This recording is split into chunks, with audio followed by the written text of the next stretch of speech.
it's Kacie Jenkins with Hometown Realty, and I am back for another day of 30 days of real estate question and answers. And today goes out to the buyers.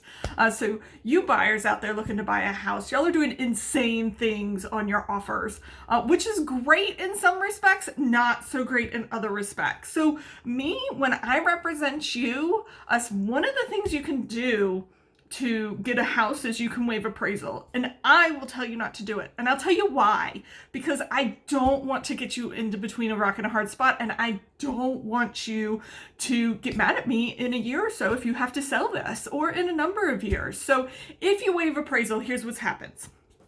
You put in the offer. You're going above list price because everybody's going above asking price. It's the thing you got to do to buy houses these days. And you say, oh, this is just a little checkbox. I'll just waive the appraisal. No problems.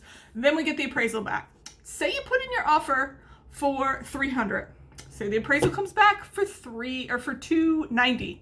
Guess what? You, as the buyer, now have to bring $10,000 to the table on top of what you're putting down and on top of all the closing costs you're paying.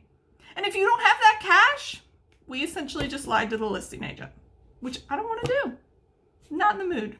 Not into that. The other thing that happens is if you, the buyer, waive the appraisal, say you got to bring $10,000 to the table and you're like, no problem, no sweat, I got this. Kacie, I'm cool with that. Okay, so you bring the $10,000. We're like, that's great. You call me in a year.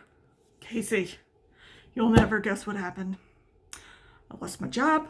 I got a new one across the United States, and now I got to sell my house. Guess what? Your house isn't going to appraise for enough to cover the amount you brought, plus all the fees that you're going to have to pay to get out of it. So you are now going to have to bring even more money to the table to get out of your house. I'm not in the mood to do that. I don't want to get you in a rock and a hard spot. I want you to make a great decision, and I want you to have the house not to have you. So I would never ever tell you to waive appraisal unless it's a cash deal, totally different subject. But as a person getting a loan, we're going to look at waiving inspection. We're going to look at how fast we can close. We're going to look at rent back if need be at long closes.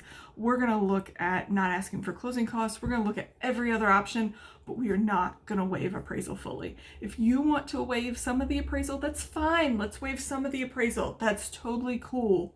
However, to waive appraisal fully puts you in a really, really tough spot. Because if it comes in 40,000 low, you're on the hook for it. If it comes in 5,000 low, you're on the hook for it. It doesn't matter what it comes in at, you're on the hook for it. And then when you go to sell the house, you may have to bring more money to the table. And I am not a person that does that. I'm not an agent that does that. I'm here to look out for your best interest, whether you're selling or whether you're buying. So let's talk. I would love to represent you, make sure your best interest is at hand, and make sure that you just don't feel like another paycheck, because I'm here to serve you. So give me a call, shoot me a message, or send me a text. Y'all have a great Tuesday.